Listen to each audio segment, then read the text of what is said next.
The theology of Calvin and the thirst of Luther. First off, right off the bat, because I've never heard you answer this, I'm sure you've answered it a million times, but what does the name Kings Kaleidoscope mean? It actually means nothing. We had a million different band name ideas, and none of them felt right. And then one evening, while we were hanging out with some friends after a church service, you know, it was the same conversation of, we need a band name so bad, and one of our friends just popped off the top of his head, how about King's Kaleidoscope? And then it weaseled its way into the list, and about a month later, we were like, that's actually the best name we have. We just liked the way it sounded, so we kept it. Yeah, it feels very meaningful. That's a lot of people think like it.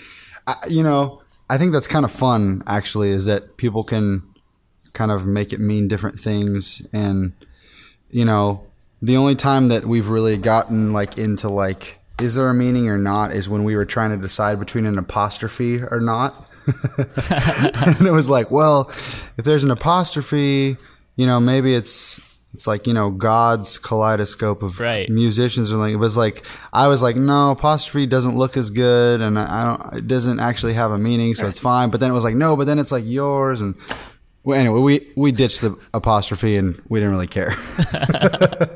I think there's, you know, there's like an aesthetic to it. It has like a youthful, like, I don't know. It felt right, even though it didn't have necessarily a meaning, which, you know, it counts for something. And it has that alliteration, an alliterational. Exactly.